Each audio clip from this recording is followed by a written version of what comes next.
ನಮಸ್ಕಾರ ವೀಕ್ಷಕರೇ, ನಾನು ಹರಿಹರಪುರ ಮಂಜುನಾಥ್. ನಮ್ಮ ಸಿನಿಮಾ ಸ್ವಾರಸ್ಯಗಳು ಸರಣಿಯಲ್ಲಿ ನಾವು ಅನೇಕ ಕಲಾವಿದರ ತಂತ್ರಜ್ಞರ ಬಗ್ಗೆ ಸಂಚಿಕೆಗಳನ್ನು ಮಾಡ್ತಾ ಇರ್ತೀವಿ.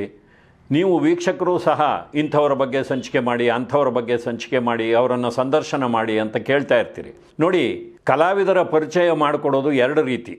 ಒಂದು, ಅವರನ್ನೇ ಕರೆದು ಸಂದರ್ಶನ ಮಾಡೋದು. ಇನ್ನೊಂದು, ಅವರ ಬಗ್ಗೆ ಅಧ್ಯಯನ ಮಾಡಿ ನಾವು ಸ್ಟೋರಿ ಮಾಡೋದು. ನಾವು ಮಾಡುವ ಹಳೆಯ ಎಷ್ಟೋ ಜನ ಕಲಾವಿದರು ಇವತ್ತು ನಮ್ಮೊಂದಿಗಿಲ್ಲ. ಹಾಗಾಗಿ ಅವರ ಬಗ್ಗೆ ನಾವು ಸ್ಟೋರಿ ಮಾಡೋದಕ್ಕೆ ಮಾತ್ರ ಸಾಧ್ಯ. ಅಥವಾ ಅವರ ಮನೆಯವರು ಯಾರಾದರೂ ಇದ್ದು, ಅವರಿಗೆ ಮಾಹಿತಿ ಇದ್ದು, ಅವರಿಗೆ ಇಂಥ ಒಂದು ವಾಹಿನಿಯಲ್ಲಿ ಬಂದು ಕೂತು ತಮ್ಮ ಮನೆಯ ಹಿರಿಯರ ಬಗ್ಗೆ ಮಾತಾಡೋದಕ್ಕೆ ಆಸಕ್ತಿ ಇದ್ದರೆ ಖಂಡಿತವಾಗಿಯೂ ಆ ರೀತಿಯಲ್ಲಿ ಕೂಡ ಕಲಾವಿದರ ಒಂದು ವ್ಯಕ್ತಿತ್ವದ ಅನಾವರಣವನ್ನು ಮಾಡುವ ಪ್ರಯತ್ನವನ್ನು ನಾವಿಲ್ಲಿ ಮಾಡಿದ್ದೀವಿ. ಆದರೆ ಕೆಲವೊಮ್ಮೆ ನಮ್ಮ ನಡುವೆಯೇ ಇರುವಂಥ ಎಷ್ಟೋ ಕಲಾವಿದರನ್ನು ನಾವು ತಲುಪೋದಕ್ಕೆ ಸಾಧ್ಯವಾಗ್ತಿಲ್ಲ. ಅದಕ್ಕೆ ಕಾರಣಗಳು ಬೇರೆ ಬೇರೆ ಇದೆ. ಒಂದು, ವಯಸ್ಸಿನ ಕಾರಣಕ್ಕೆ, ಆರೋಗ್ಯದ ಕಾರಣಕ್ಕೆ ಎಷ್ಟೋ ಜನ ಇವತ್ತು ನಮ್ಮೊಂದಿಗಿದ್ದರೂ ಸಹ ಬಂದು ಕೂತು ಮಾತಾಡುವ ಒಂದು ಪರಿಸ್ಥಿತಿಯಲ್ಲಿ ಇರೋದಿಲ್ಲ. ಅಂಥವರ ಬಗ್ಗೆ ಕೂಡ ಸಂಚಿಕೆಯನ್ನು ಮಾಡಬೇಕಾದಾಗ ನಾವು ಅಧ್ಯಯನ ಮಾಡೋದು ಒಂದೇ ದಾರಿ ಉಳಿದಿರುತ್ತೆ.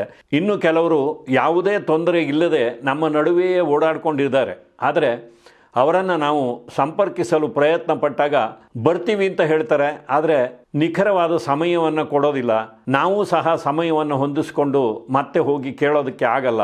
ಮತ್ತೆ ಕೇಳಿ ಇಲ್ಲ ಅನ್ನಿಸ್ಕೊಳ್ಳೋ ಬದಲು ಅಲ್ಲಿಗೆ ಬಿಟ್ಟುಬಿಡ್ತೀವಿ. ಈ ರೀತಿಯ ಅನುಭವಗಳು ಆಗಿದೆ.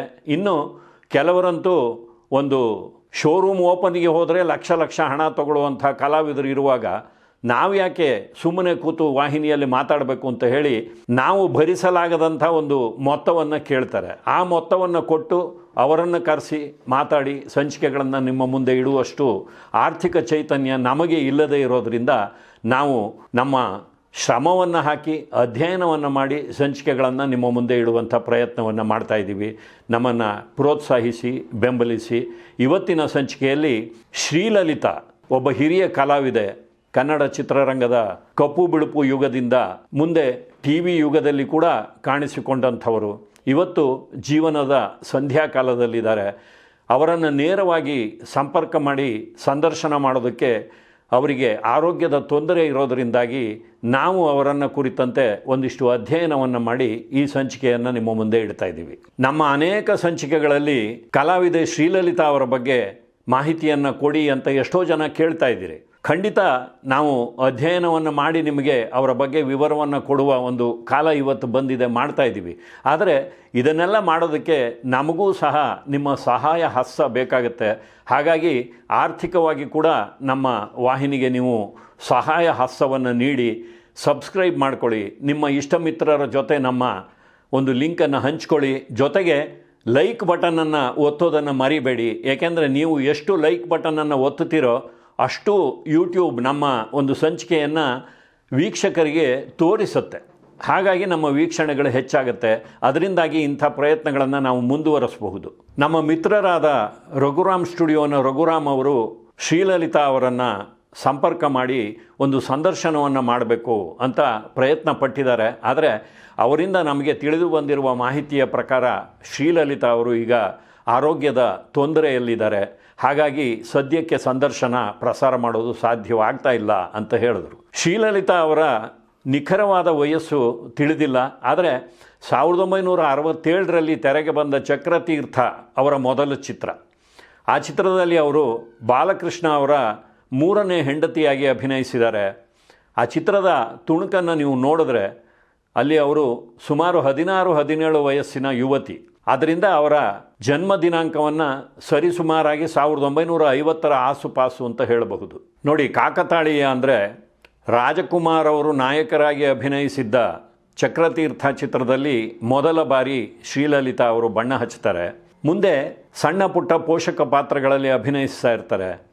ಅವರು ಪೂರ್ಣ ಪ್ರಮಾಣದ ನಾಯಕಿಯಾಗಿ ಅಭಿನಯಿಸಿದ್ದು ಮತ್ತೊಮ್ಮೆ ರಾಜಕುಮಾರ್ ಅವರು ಅತಿಥಿ ಪಾತ್ರದಲ್ಲಿ ಕಾಣಿಸಿಕೊಂಡಂಥ ನಾಡಿನ ಭಾಗ್ಯ ಚಿತ್ರ. ಆ ಚಿತ್ರದಲ್ಲಿ ಅವರು ಸುದರ್ಶನ್ ಅವರಿಗೆ ನಾಯಕಿಯಾಗಿ ಮೊದಲ ಬಾರಿ ಹೀರೋಯಿನ್ ಆಗಿ ಕಾಣಿಸ್ಕೋತಾರೆ. ಶ್ರೀಲಲಿತಾ ಅವರು ಮೂಲತಃ ಭದ್ರಾವತಿಯವರು. ಭದ್ರಾವತಿ ಕನ್ನಡ ಚಿತ್ರರಂಗಕ್ಕೆ ಅನೇಕ ಪ್ರತಿಭೆಗಳನ್ನು ಕೊಟ್ಟಿರುವಂಥ ಒಂದು ತಾಣ. ಕನ್ನಡ ಚಿತ್ರರಂಗದ ಹಿರಿಯ ಕಲಾವಿದೆ, ಮೋಹಕ ತಾರೆ ಭಾರತಿಯವರು. ಅವರ ಹುಟ್ಟೂರು ಸಹ ಭದ್ರಾವತಿ.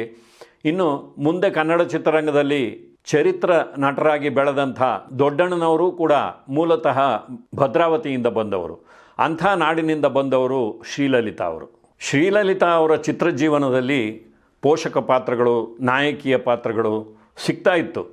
ಅಲ್ಲಿ ಸ್ವಲ್ಪ ಕಡಿಮೆ ಬಜೆಟಿನ ಚಿತ್ರಗಳೇ ಹೆಚ್ಚಾಗಿ ಇರ್ತಾ ಇದ್ದಿದ್ದು. ಬಸವರಾಜ್ ಕೆಸ್ತೂರ್ ಅವರು ತಮ್ಮ ನಿರ್ದೇಶನದ ಅನೇಕ ಚಿತ್ರಗಳಲ್ಲಿ ಗಮನಾರ್ಹವಾದ ಪಾತ್ರವನ್ನು ಶ್ರೀಲಲಿತಾ ಅವರಿಗೆ ಕೊಡ್ತಾಯಿದ್ರು. ನೋಡಿ, ಕನ್ನಡ ಸಾಹಿತಿಗಳಾದ ಮಾವಿನಕೆರೆ ರಂಗನಾಥ್ ಅವರು, ಅರಳುಮಲ್ಲಿಗೆ ಪಾರ್ಥಸಾರಥಿಯವರು ಹಾಗೂ ಪತ್ರಕರ್ತ ನಾರಾಯಣ ಸ್ವಾಮಿಯವರು ಇವರೆಲ್ಲರೂ ಇನ್ವಾಲ್ವ್ ಆಗಿದ್ದಂಥ ಒಂದು ಚಿತ್ರ ಸಂಘರ್ಷ. ಅನೇಕ ಕಾರಣಗಳಿಗೆ ಗಮನ ಸೆಳೆದಂಥ ಒಂದು ಚಿತ್ರ. ಆ ಚಿತ್ರದಲ್ಲಿ ಒಂದು ಬೋಲ್ಡ್ ಪಾತ್ರದಲ್ಲಿ ಶ್ರೀಲಲಿತಾ ಅವರು ನಾಯಕಿಯಾಗಿ ಕಾಣಿಸ್ಕೊಂಡಿದ್ದಾರೆ. ಅಲ್ಲಿ ಉಷಾ ಉತ್ತಪ್ಪ ಅವರು ಹಾಡಿರುವಂಥ ಇಂಗ್ಲೀಷ್ ಪಾಪ್ ಗೀತೆ ಕೂಡ ಇವರ ಮೇಲೆ ಚಿತ್ರಿತವಾಗಿದೆ. ನೋಡಿ, ಯೌವನದಲ್ಲಿ ವಿವೇಚನೆ ಇಲ್ಲದೆ ಹಾದಿ ತಪ್ಪುವ ಯುವತಿಯರು ಮುಂದೆ ಜೀವನದಲ್ಲಿ ಏನೆಲ್ಲ ಕಷ್ಟಗಳನ್ನು ಅನುಭವಿಸ್ಬೇಕಾಗತ್ತೆ ಅನ್ನೋದನ್ನು ಸಂಘರ್ಷ ಚಿತ್ರದಲ್ಲಿ ಬಸವರಾಜ್ ಕೆಸ್ತೂರ್ ಅವರು ಕಟ್ಟಿಕೊಟ್ಟಿದ್ದಾರೆ. ಅಂಥದ್ದೇ ಕಥೆಯನ್ನು ಹೊಂದಿದ್ದಂಥ ಚಟ್ಟಕ್ಕಾರಿ ಚಿತ್ರ ಮುಂದೆ ಜೂಲಿ ಎನ್ನುವ ಹೆಸರಿನಲ್ಲಿ ಹಿಂದಿಯಲ್ಲಿ ತೆರೆಗೆ ಬಂತು. ಇವತ್ತಿಗೂ ನಾವು ಲಕ್ಷ್ಮಿ ಅವರನ್ನು ಅಂಥ ಬೋಲ್ಡ್ ಪಾತ್ರದಲ್ಲಿ ಅಭಿನಯಿಸಿದ್ರಿಂದ ಜೂಲಿ ಲಕ್ಷ್ಮಿ ಅಂತಲೇ ಕರಿತೀವಿ. ಅಂಥದ್ದೇ ಅವಕಾಶ ಶ್ರೀಲಲಿತಾ ಅವರಿಗೂ ಒದಗಿ ಬಂತು. ಆದರೆ ಮಾಡಬೇಕಾದಷ್ಟು ಸದ್ದನ್ನು ಆ ಸಿನಿಮಾ ಮಾಡಲಿಲ್ಲ. ಇನ್ನು ಕೆಸ್ತೂರ್ ಅವರೇ ತೆರೆಗೆ ತಂದಂಥ ಮತ್ತೊಂದು ಚಿತ್ರ ಸ್ವಾಮೀಜಿ. ಆ ಚಿತ್ರದಲ್ಲಿ ಹಿರಿಯ ನಟ ಸುಂದರ್ ಕೃಷ್ಣ ಅರಸ್ ಅವರೊಂದಿಗೆ ಶ್ರೀಲಲಿತಾ ಅವರು ತೆರೆಯನ್ನು ಹಂಚಿಕೊಂಡಿದ್ದಾರೆ. ಬಸವರಾಜ್ ಕೆಸ್ತೂರ್ ಅವರ ಮತ್ತೊಂದು ಚಿತ್ರ ನಂಜುಂಡ ನಕ್ಕಾಗ. ಬಹಳ ಚಿಕ್ಕ ವಯಸ್ಸಿನಲ್ಲೇ ಅಪಘಾತಕ್ಕೀಡಾಗಿ ನಮ್ಮಿಂದ ದೂರವಾದಂಥ ಒಬ್ಬ ಪ್ರತಿಭಾವಂತ ಕಲಾವಿದರು ರಾಮ್ ಗೋಪಾಲ್ ಅವರು. ಅವರ ಜೊತೆಯಲ್ಲಿ ಶ್ರೀಲಲಿತಾ ಅವರು ಅಲ್ಲಿ ಕೂಡ ಒಂದು ಬೋಲ್ಡ್ ಪಾತ್ರದಲ್ಲಿ ಕಾಣಿಸ್ಕೊಂಡಿದ್ದಾರೆ. ಆ ಚಿತ್ರ ಕೂಡ ತನ್ನ ಸಂಗೀತದಿಂದಾಗಿ, ಹೊಸತನದ ನಿರೂಪಣೆಯಿಂದಾಗಿ ಸಾಕಷ್ಟು ಗಮನವನ್ನು ಸೆಳೆದಿದೆ. ವಿಷ್ಣುವರ್ಧನ್ ಮಂಜುಳಾ ಅವರ ತಾರಾಗಣದ ಬಯಸದೇ ಬಂದ ಭಾಗ್ಯ.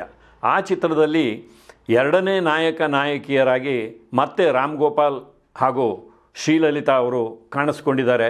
ಈ ರೀತಿಯಾಗಿ ಕನ್ನಡದ ಹಿರಿಯ ನಟರ ಜೊತೆಗೆಲ್ಲ ತೆರೆಯನ್ನು ಹಂಚಿಕೊಂಡವರು ಶ್ರೀಲಲಿತಾ ಅವರು. ಆದರೆ ಅವರ ಪ್ರತಿಭೆಗೆ ಸಿಗಬೇಕಾದಷ್ಟು ಅವಕಾಶಗಳು ಕನ್ನಡ ಚಿತ್ರರಂಗದಲ್ಲಿ ಸಿಕ್ಕಲಿಲ್ಲ ಅಂತ ಹೇಳಬಹುದು. ಅದಕ್ಕೆ ಉದಾಹರಣೆಯಾಗಿ ಕೆಲವು ಮುಖ್ಯ ಚಿತ್ರಗಳನ್ನು ಇಲ್ಲಿ ವಿಶ್ಲೇಷಣೆ ಮಾಡ್ತಾ ಇದ್ದೀನಿ.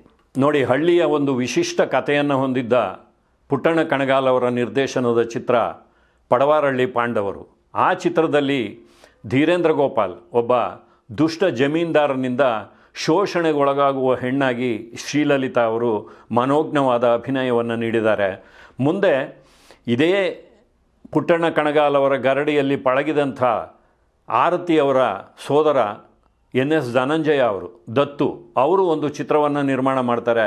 ಆ ಚಿತ್ರ ಸುಬ್ಬಿ ಸುಬ್ಬಕ್ಕ ಸುಬ್ಬಲಾಲಿ. ಈ ಚಿತ್ರದಲ್ಲಿ ನಾಯಕಿ ಶ್ರೀಲಲಿತಾ ಅವರೇ ಸುಬ್ಬಿಯ ಪಾತ್ರವನ್ನು ನಿರ್ವಹಣೆ ಮಾಡಿದ್ದಾರೆ. ಒಂದು ಸಂಕೀರ್ಣವಾದಂಥ ಸುಂದರವಾದ ಕಥೆ. ಆದರೆ ಅದನ್ನು ಸಮರ್ಥವಾಗಿ ತೆರೆಗೆ ತರುವಲ್ಲಿ ನಿರ್ದೇಶಕರು ಎಡವಿರೋದನ್ನು ಆ ಚಿತ್ರವನ್ನು ನೋಡಿದಾಗ ಗಮನಿಸಬಹುದು. ಆ ಚಿತ್ರವೇನಾದರೂ ಸರಿಯಾದ ರೀತಿಯಲ್ಲಿ ತೆರೆಗೆ ಬಂದಿದ್ದರೆ ಶ್ರೀಲಲಿತಾ ಅವರಿಗೆ ಮತ್ತಷ್ಟು ಅವಕಾಶಗಳು ಸಿಗ್ತಾ ಇತ್ತೇನೋ ಅಂತ ಅನಿಸುತ್ತೆ. ಯಾಕೆಂದರೆ ಇಲ್ಲಿ ಅವರು ಒಬ್ಬ ಅನಾಥ ಹೆಣ್ಣು ಮಗಳಾಗಿ ಒಲ್ಲದ ಮದುವೆಯನ್ನು ತಪ್ಪಿಸಿಕೊಂಡು ಒಂದು ಊರಿಗೆ ಬರ್ತಾರೆ. ಅಲ್ಲಿ ರಾಮಕೃಷ್ಣ ಅವರು ತಮ್ಮ ಮನೆಗೆ ಕರ್ಕೊಂಬರ್ತಾರೆ. ಚೇರ್ಮನ್ನರ ಮಗ. ಚೇರ್ಮನ್ನರ ಪಾತ್ರವನ್ನು ಹಿಂದಿ ಬೆಳ್ಳಿತೆರೆಯ ಒಬ್ಬ ಚರಿತ್ರ ನಟ ಅಮರೀಶ್ ಪುರಿ ಅವರು ನಿರ್ವಹಣೆ ಮಾಡಿದ್ದಾರೆ.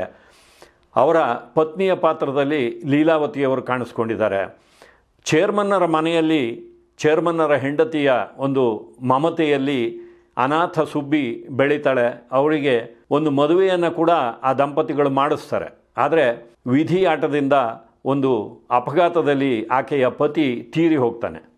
ಅದಾದ ಮೇಲೆ ಕೂಡ ಆಕೆಯನ್ನು ಅಂಬರೀಷ್ ಅವರು ಪ್ರೀತಿಸಿ ಮದುವೆ ಆಗೋದಕ್ಕೆ ಬರ್ತಾರೆ. ಆದರೆ ಆ ಹೊತ್ತಿಗೆ ಚೇರ್ಮನ್ನರ ಹೆಂಡತಿ ಲೀಲಾವತಿಯವರು ಮರಣ ಹೊಂದುತ್ತಾರೆ. ಚೇರ್ಮನ್ನರ ಒಂದು ಕೆಟ್ಟ ದೃಷ್ಟಿ ಸುಬ್ಬಿಯ ಮೇಲೆ ಬೀಳುತ್ತೆ. ಮಗಳ ಹಾಗೆ ಆಶ್ರಯ ಕೊಟ್ಟು ಸಾಕಿದ ತಂದೆಯ ಸಮಾನರಾದ ಚೇರ್ಮನ್ನರೇ ತನ್ನ ಮೇಲೆ ಕೆಟ್ಟ ದೃಷ್ಟಿಯನ್ನು ಬೀರಿದಾಗ ಸುಬ್ಬಿ ಅಪ್ರತಿಭಳಾಗ್ತಾಳೆ. ಒಂದು ಹಂತದಲ್ಲಿ ಚೇರ್ಮನ್ನರು ಸುಬ್ಬಿ ತಮ್ಮ ಕೈ ತಪ್ಪಿ ಹೋಗ್ತಾಳೆ ಅಂತ ಹೇಳಿ ಅಂಬರೀಷ್ ಹಾಗೂ ಆಕೆಯ ಮದುವೆಯನ್ನು ತಪ್ಪಿಸ್ತಾರೆ. ಅದಾದ ಮೇಲೆ 2-3 ಬಾರಿ ಆಕೆಯ ಮೇಲೆ ಆಕ್ರಮಣ ಮಾಡುವ ಪ್ರಯತ್ನ ಮಾಡ್ತಾರೆ. ಆದರೆ ಆಕೆ ತಪ್ಪಿಸ್ಕೋತಾ ಇರ್ತಾಳೆ. ಒಂದು ಹಂತದಲ್ಲಿ ಬಲವಂತವಾಗಿ ಆಕೆಯನ್ನು ಅನುಭವಿಸ್ತಾರೆ. ಅದಾದ ಮೇಲೆ ಕೂಡ ಆಕೆ ಹೇಗೂ ನನ್ನನ್ನು ಅನುಭವಿಸಿದಿರಿ, ನೀವೇ ನನಗೆ ಆಶ್ರಯ ಕೊಡಿ ಅಂತ ಹೇಳಿದ್ರೆ ಆಕೆಗೆ ಆಶ್ರಯವನ್ನೂ ಕೊಡೋದಿಲ್ಲ. ಆ ಒಂದು ಹಂತದಲ್ಲಿ ಆಕೆ ಸಿಡಿದೆದ್ದು ಚೇರ್ಮನ್ನರ ಮಗ ರಾಮಕೃಷ್ಣನನ್ನೇ ಪ್ರೀತಿಸೋದಕ್ಕೆ ಪ್ರಾರಂಭ ಮಾಡ್ತಾಳೆ. ಅವರಿಬ್ಬರು ಪ್ರೀತಿಸೋದನ್ನು ತಿಳಿದು ಚೇರ್ಮನ್ನರು ಅಪ್ರತಿಭರಾಗ್ತಾರೆ. ಒಂದು ಹಂತದಲ್ಲಿ ಬಂದು ನನ್ನ ಮಗನನ್ನು ಬಿಟ್ಟು ಬಿಡು ಅಂತ ಕೇಳ್ಕೊತಾರೆ. ಅದೇ ಸಂದರ್ಭದಲ್ಲಿ ಆಕೆಯನ್ನು ಮದುವೆ ಆಗೋದಕ್ಕೆ ಮತ್ತೆ ಅಂಬರೀಷ್ ಅವರು ಮುಂದೆ ಬಂದಿರ್ತಾರೆ. ಆಗ ತನ್ನನ್ನು ಪ್ರೀತಿಸಿದ ಚೇರ್ಮನ್ನರ ಮಗ, ತನ್ನನ್ನು ಕಾಮುಕ ದೃಷ್ಟಿಯಿಂದ ಬಳಸಿಕೊಂಡಂಥ ಚೇರ್ಮನ್ ಜೊತೆಗೆ ನಿಷ್ಕಲ್ಮಶ ಹೃದಯದಿಂದ ತನ್ನನ್ನು ಮದುವೆ ಆಗಬೇಕು ಅಂತ ಬಂದಿದ್ದಂಥ ಅಂಬರೀಷ್, ಈ 3 ಜನರ ಎದುರಿಗೆ ನಿಂತಂಥ ಸುಬ್ಬಿ ಒಂದು ವಿಚಾರವನ್ನು ಹೇಳ್ತಾಳೆ, ನಾನೀಗ ಗರ್ಭಿಣಿ, ನೀವು ಯಾರು ಬೇಕಾದರೂ ನನ್ನನ್ನು ಮದುವೆ ಆಗಬಹುದು ಅಂತ. ಆಗ ರಾಮಕೃಷ್ಣ ಅವರು ಅಪ್ರತಿಭರಾಗಿ ಯಾರು ಈ ಮಗುವಿನ ಹುಟ್ಟಿಗೆ ಕಾರಣ ಅಂತ ಹೇಳಿದಾಗ ಆಕೆ ಅಮರೀಶ್ ಪುರಿಯವರ ಕಡೆ ಬೆರಳು ತೋರಿಸ್ತಾಳೆ. ಜೊತೆಗೆ ಆ ಎತ್ತರವಾದ ಪ್ರದೇಶದಿಂದ ಹಾರಿ ಪ್ರಾಣವನ್ನು ಕಳ್ಕೊತಾಳೆ. ತನ್ನ ತಂದೆಯೇ ತಾನು ಮದುವೆ ಆಗಬೇಕು ಅಂತ ಇರುವ ಹುಡುಗಿಯನ್ನು ದುರ್ಬಳಕೆ ಮಾಡ್ಕೊಂಡಿದ್ದಾರೆ ಅಂತ ಗೊತ್ತಾದಾಗ ರಾಮಕೃಷ್ಣ ಅವರಿಗೆ ಹುಚ್ಚು ಹಿಡಿಯುತ್ತೆ. ಇದು ಚಿತ್ರದ ಒಂದು ಅಂತ್ಯ. ತುಂಬ ಸುಂದರವಾದ ಒಂದು ಸಂಕೀರ್ಣವಾದ ಕಥೆ. ಆದರೆ ಧನಂಜಯ ಅವರು ಎಲ್ಲೋ ಒಂದು ಕಡೆಯಲ್ಲಿ ಕೆಲವು ದೃಶ್ಯಗಳಲ್ಲಿ ಪುಟ್ಟಣ್ಣನವರನ್ನು ಅನುಸರಿಸೋದಕ್ಕೆ ಹೋಗ್ತಾರೆ, ಮತ್ತು ಕೆಲವು ದೃಶ್ಯಗಳಲ್ಲಿ ತಮ್ಮದೇ ಆದ ಒಂದು ಶೈಲಿಯನ್ನು ನಿರೂಪಣೆ ಮಾಡೋದಕ್ಕೆ ಹೋಗಿದ್ದಾರೆ. ಒಟ್ಟಾರೆಯಾಗಿ ಚಿತ್ರ ಉತ್ಕೃಷ್ಟವಾದ ಕಲಾವಿದರನ್ನು ಹೊಂದಿದ್ದು ಒಂದು ಸುಂದರವಾದ ಕಥೆ ಇದ್ದರೂ ಸಹ ಎಲ್ಲೋ ಒಂದು ಕಡೆ ದಾರಿ ತಪ್ಪಿದ ಹಾಗೆ ಭಾಸವಾಗುತ್ತೆ. ಹಾಗಾಗದೇ ಇದ್ದಿದ್ದರೆ ಬಹುಶಃ ಶ್ರೀಲಲಿತಾ ಅವರಿಗೆ ಅದೊಂದು ಮೈಲಿಗಲ್ಲಾಗ್ತಾಯಿತ್ತು. ನೋಡಿ, ಹೀಗೆ 1967ರಲ್ಲಿ ಚಿತ್ರರಂಗಕ್ಕೆ ಬಂದು ದಶಕಗಳ ಕಾಲ ಸಾಕಷ್ಟು ಚಿತ್ರಗಳಲ್ಲಿ ವೈವಿಧ್ಯಮಯವಾದ ಪಾತ್ರಗಳಲ್ಲಿ ಶ್ರೀಲಲಿತಾ ಅವರು ಕಾಣಿಸ್ಕೊಂಡ್ರೂ ಸಹ ಅವರಿಗೆ ಒಂದು ಸರಿಯಾದ ಬ್ರೇಕ್ ಅಂತ ಸಿಗಲೇ ಇಲ್ಲ. ಅವರು ಮೊದಲ ಬಾರಿ ಅಭಿನಯಿಸಿದ್ದು ಚಕ್ರತೀರ್ಥ ಚಿತ್ರದಲ್ಲಿ. ಆ ಚಿತ್ರದಲ್ಲಿ ರಾಜ್ಕುಮಾರ್ ಅವರು ನಾಯಕರಾಗಿದ್ದರೂ ಸಹ ಅವರ ಜೊತೆಯಲ್ಲಿ ಯಾವುದೇ ಒಂದು ಸನ್ನಿವೇಶವು ಶ್ರೀಲಲಿತಾ ಅವರಿಗೆ ಇರಲಿಲ್ಲ. ಅವರು ಬಾಲಕೃಷ್ಣ ಅವರ 3ನೇ ಹೆಂಡತಿಯಾಗಿ ಆ ಚಿತ್ರದಲ್ಲಿ ಕಾಣಿಸ್ಕೊಂಡಿರೋದು. ಇನ್ನು ನಾಡಿನ ಭಾಗ್ಯ ಚಿತ್ರದಲ್ಲಿ ರಾಜ್ಕುಮಾರ್ ಅವರು ಅತಿಥಿ ಪಾತ್ರದಲ್ಲಿ ಕಾಣಿಸ್ಕೊಂಡಿದ್ದಾರೆ. ಶ್ರೀಲಲಿತಾ ಅವರು ಸುದರ್ಶನ್ ಅವರ ಜೊತೆ ನಾಯಕಿಯಾಗಿ ಅಭಿನಯಿಸಿದ್ರಿಂದಾಗಿ ಅಲ್ಲೂ ಸಹ ರಾಜ್ಕುಮಾರ್ ಅವರ ಜೊತೆ ಯಾವುದೇ ದೃಶ್ಯಗಳು ಅವರಿಗೆ ಇಲ್ಲ. ಆದರೆ ಮುಂದೆ ತೆರೆಗೆ ಬಂದಂಥ ಒಂದು ಚಿತ್ರ ನಾನಿನ್ನ ಮರೆಯಲಾರೆ, ಆ ಚಿತ್ರದಲ್ಲಿ ರಾಜ್ಕುಮಾರ್ ಅವರ ಜೊತೆ ಅಭಿನಯಿಸುವಂಥ ಅವಕಾಶ ಶ್ರೀಲಲಿತಾ ಅವರಿಗೆ ದೊರೆಯುತ್ತೆ, ಒಂದು ಪೋಷಕ ಪಾತ್ರದಲ್ಲಿ. ನಾನಿನ್ನ ಮರೆಯಲಾರೆ ಚಿತ್ರದಲ್ಲಿ ಲಕ್ಷ್ಮಿ ಅವರ ಸೋದರ ಮಾವ ಲೋಕನಾಥ್ ಅವರು, ಅವರ ಮಗಳ ಪಾತ್ರದಲ್ಲಿ ಶ್ರೀಲಲಿತಾ ಅವರು ಕಾಣಿಸ್ಕೊಂಡಿದ್ದಾರೆ. ಆರಂಭದಲ್ಲಿ ಉಷಾ ಹಾಗೂ ಆನಂದ್, ಅಂದರೆ ಲಕ್ಷ್ಮಿ ಹಾಗೂ ರಾಜ್ಕುಮಾರ್ ಅವರ ಮಧ್ಯೆ ಒಂದು ಪ್ರೇಮ ಬೆಳೆಯೋದಕ್ಕೆ ಕೊಂಡಿಯಾಗಿ ಈ ಪಾತ್ರ ಕೆಲಸ ಮಾಡುತ್ತೆ. ಮುಂದೆ ಮನೆಯಲ್ಲಿ ಲೀಲಾವತಿಯವರ ಒಂದು ಕಟ್ಟುನಿಟ್ಟಿನಿಂದಾಗಿ ಈ ಪ್ರೇಮಿಗಳು ಒಂದಾಗೋದಕ್ಕೆ ಸಾಧ್ಯವಾಗದೇ ಇದ್ದಾಗ ಲಕ್ಷ್ಮಿಯವರು ನಿದ್ರೆ ಮಾತ್ರೆಯನ್ನು ತೆಗೆದುಕೊಳ್ಳೋದಕ್ಕೆ ಹೋಗ್ತಾರೆ. ಆ ಸಂದರ್ಭದಲ್ಲಿ ಆಕೆಯನ್ನು ರಕ್ಷಿಸೋದು ಕೂಡ ಶ್ರೀಲಲಿತಾ ಅವರ ಪಾತ್ರವೇ. ಅಲ್ಲಿ ರಾಜ್ಕುಮಾರ್ ಅವರ ಜೊತೆ ಅಭಿನಯಿಸುವಾಗ ಅವರಿಗೆ ಬಹಳಷ್ಟು ಭಯ ಇತ್ತಂತೆ. ಯಾಕೆಂದರೆ ಚಿತ್ರರಂಗದಲ್ಲಿ ದಶಕಗಳಿಂದ ಇದ್ದರೂ ಸಹ ರಾಜ್ಕುಮಾರ್ ಅವರ ಜೊತೆ ಒಡನಾಟ ಅವರಿಗೆ ಬಹಳ ಕಡಿಮೆ. ಅಲ್ಲಿ ಇಲ್ಲಿ ನೋಡಿರ್ತಾರೆ, ನಮಸ್ಕಾರ ಮಾಡಿರ್ತಾರೆ ಅಷ್ಟೇ. ಆದರೆ ನಾನಿನ್ನ ಮರೆಯಲಾರೆ ಚಿತ್ರದಲ್ಲಿ ಒಟ್ಟಿಗೆ ಅಭಿನಯಿಸಬೇಕಾಗಿ ಬಂದಾಗ ರಾಜ್ಕುಮಾರ್ ಅವರು ಬೆನ್ನು ತಟ್ಟಿ ಸಂಭಾಷಣೆಯನ್ನೆಲ್ಲ ಹೇಗೆ ಹೇಳಬೇಕು ಅನ್ನುವ ಒಂದು ಸೂಚನೆಯನ್ನು ಸಹ ಕೊಟ್ಟು ಯಾವುದೇ ಮುಜುಗರವಿಲ್ಲದೆ ಶೂಟಿಂಗ್ ಮಾಡೋದಕ್ಕೆ ಸಹಕಾರವನ್ನು ನೀಡಿದರು ಅಂತ ಶ್ರೀಲಲಿತಾ ಅವರು ನೆನೆಸ್ಕೊಂಡಿದ್ದಾರೆ. ವಾಸ್ತವವಾಗಿ ಶ್ರೀಲಲಿತಾ ಅವರು ರಾಜ್ಕುಮಾರ್ ಅವರ ಜೊತೆ ತೆರೆಯನ್ನು ಹಂಚಿಕೊಂಡಿದ್ದು ಈ 3 ಚಿತ್ರಗಳಲ್ಲಿ. ಆದರೆ ಇನ್ನೊಂದು ಚಿತ್ರದ ಬಗ್ಗೆ ಹೇಳಲೇಬೇಕು. ಅಲ್ಲಿ ಕೂಡ ರಾಜ್ಕುಮಾರ್ ಅವರು ಕಾಣಿಸ್ಕೊಂಡಿದ್ದಾರೆ, ಆದರೆ ಚಿತ್ರದ ಒಂದು ಪಾತ್ರಧಾರಿಯಾಗಿ ಅಲ್ಲ. ಆ ಚಿತ್ರ ರೇಣುಕಾ ಶರ್ಮಾ ಅವರು ನಿರ್ದೇಶನ ಮಾಡಿದ ಒಂದು ಪೌರಾಣಿಕ ಚಿತ್ರ ಶಬರಿಮಲೈ ಸ್ವಾಮಿ ಅಯ್ಯಪ್ಪ. ಆ ಚಿತ್ರದ ಆರಂಭದಲ್ಲಿ ಅಯ್ಯಪ್ಪನ ಪೂಜೆಯ ಸಂದರ್ಭದಲ್ಲಿ ರಾಜ್ಕುಮಾರ್ ಅವರು ಕಾಣಿಸ್ಕೊಂಡಿದ್ದಾರೆ. ಆದರೆ ಅದಕ್ಕೂ ಚಿತ್ರದ ಕಥೆಗೂ ಯಾವುದೇ ಸಂಬಂಧ ಇಲ್ಲ. ಇಲ್ಲಿ ಶ್ರೀಲಲಿತಾ ಅವರಿಗೆ ಬಹುಶಃ ಅವರ ಜೀವಮಾನದ ಒಂದು ಪ್ರಮುಖವಾದ ಪಾತ್ರ ಸಿಗುತ್ತೆ. ಅದು ಮಹಿಷಿಯ ಪಾತ್ರ. ಮಹಿಷಾಸುರನ ಕಥೆ ನಮಗೆಲ್ಲ ಗೊತ್ತಿದೆ. ಮಹಿಷಾಸುರನನ್ನು ದೇವಿ ಸಂಹರಿಸಿದ ಮೇಲೆ ಆತನ ಸೋದರಿ ಮಹಿಷಿ ದೇವತೆಗಳ ಮೇಲೆ ಸೇಡು ತೀರಿಸ್ಕೋಬೇಕು ಅಂತ ಯುದ್ಧಕ್ಕೆ ಹೊರಡ್ತಾಳೆ. ಆಗ ಮಂತ್ರಿಗಳು ಹೇಳ್ತಾರೆ, ನಾವು ಯಾವುದೇ ಒಂದು ಸಿದ್ಧತೆ ಇಲ್ಲದೆ ಯುದ್ಧಕ್ಕೆ ಹೋದರೆ ಸೋಲಬೇಕಾಗತ್ತೆ, ನೀನು ತಪಸ್ಸು ಮಾಡಿ ದೇವರನ್ನು ಒಲಿಸಿ ವರ ಪಡ್ಕೋ, ಆಮೇಲೆ ನೀನು ಯುದ್ಧಕ್ಕೆ ಹೋಗುವಂತೆ ಅಂತ. ಆ ಮಾತಿನಂತೆ ಮಹಿಷಿ ಬ್ರಹ್ಮನನ್ನು ಕುರಿತು ತಪಸ್ಸನ್ನು ಮಾಡ್ತಾಳೆ. ಬ್ರಹ್ಮ ಪ್ರತ್ಯಕ್ಷವಾದಾಗ ನನಗೆ ಸಾವು ಬರದ ಹಾಗೆ ವರ ಕೊಡು ಅಂತ ಕೇಳ್ತಾಳೆ.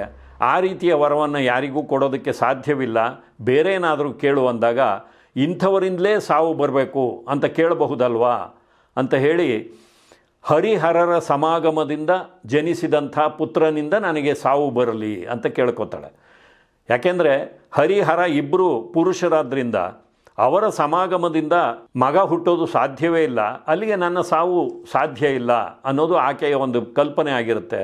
ಆದರೆ ಮುಂದೆ ಹರಿ ಸ್ತ್ರೀ ಪಾತ್ರಧಾರಿಯಾಗಿ ಹರಿಹರರ ಸಮಾಗಮ ಹೇಗೆ ಆಗುತ್ತೆ, ಅಲ್ಲಿ ಅಯ್ಯಪ್ಪನ ಜನನವಾಗುತ್ತೆ, ಆತನಿಂದಾಗಿ ಮಹಿಷಿಯ ವಧೆ ಕೂಡ ನಡೆಯುತ್ತೆ. ಇದು ಚಿತ್ರದ ಕಥೆ ಎಲ್ರಿಗೂ ಗೊತ್ತಿರುವಂಥದ್ದೇ. ಆದರೆ ಇಲ್ಲಿ ಮಹಿಷಿಯ ಪಾತ್ರದಲ್ಲಿ ಆ ರಕ್ಕಸರ ಒಂದು ಗೆಟಪ್ನಲ್ಲಿ ರೋಷಾವೇಶದ ಸಂಭಾಷಣೆಗಳನ್ನು ಹೇಳ್ತಾ ಟಿ ವಿಯಿಂದ ನಡೆದು ಬರುವಂಥ ದೃಶ್ಯಗಳಲ್ಲಿ ಶ್ರೀಲಲಿತಾ ಅವರು ಅದ್ಭುತವಾಗಿ ಅಭಿನಯಿಸಿದ್ದಾರೆ. ಚಿತ್ರ ಕೂಡ ಯಶಸ್ಸನ್ನು ಕಾಣುತ್ತೆ. ಆ ಚಿತ್ರದಲ್ಲಿ ಅನೇಕ ಪಾತ್ರಧಾರಿಗಳಿದ್ದರೂ ಸಹ ಎದ್ದು ಕಾಣೋದು ಶ್ರೀಲಲಿತಾ ಅವರ ಮಹಿಷಿಯ ಪಾತ್ರ. ನೋಡಿ, ಇವತ್ತು ಸುಮಾರು 76-77 ವರ್ಷದ ಆಸುಪಾಸಿನಲ್ಲಿರುವಂಥ ಶ್ರೀಲಲಿತಾ ಅವರು ಸಾಕಷ್ಟು ಅನಾರೋಗ್ಯದ ತೊಂದರೆಯನ್ನು ಅನುಭವಿಸ್ತಾ ಇದ್ದಾರೆ. ಆದರೆ ನಮ್ಮ ವೀಕ್ಷಕರು ಇವತ್ತಿಗೂ ಅವರನ್ನು ಮರೆತಿಲ್ಲ. ನಮ್ಮ ಎಷ್ಟೋ ಸಂಚಿಕೆಗಳಲ್ಲಿ ಶ್ರೀಲಲಿತಾ ಅವರನ್ನು ಕುರಿತಂತೆ ಮಾಹಿತಿಯನ್ನು ಕೊಡಿ ಅಂತ ಕೇಳಿದ್ದಾರೆ. ಒಬ್ಬ ಕಲಾವಿದರನ್ನು ನೆನೆಸ್ಕೊಳ್ಳೋದಕ್ಕೆ ಅವರ ಕೆಲಸಕ್ಕಿಂತ ಬೇರೆ ಬೇಕಾಗಿಲ್ಲ ಅನ್ನುವ ಒಂದು ನಂಬಿಕೆ ನನ್ನದು. ಹಾಗಾಗಿ ಶ್ರೀಲಲಿತಾ ಅವರ ಚಿತ್ರ ಜೀವನಯಾನವನ್ನು ಸಂಕ್ಷಿಪ್ತವಾಗಿ ನನಗೆ ತಿಳಿದಂತೆ ಇಲ್ಲಿ ವಿಶ್ಲೇಷಣೆಯನ್ನು ಮಾಡಿದ್ದೀನಿ. ಶ್ರೀಲಲಿತಾ ಅವರು ಆದಷ್ಟು ಬೇಗ ಗುಣಮುಖರಾಗಲಿ ಅನ್ನುವ ಆಶಯದೊಂದಿಗೆ ಸಂಚಿಕೆಯನ್ನು ಮುಗಿಸ್ತಾ ಇದ್ದೀನಿ. ಮತ್ತೆ ಮುಂದಿನ ಸಂಚಿಕೆಯಲ್ಲಿ ಭೇಟಿ ಮಾಡ್ತೀನಿ. ನಮಸ್ಕಾರ.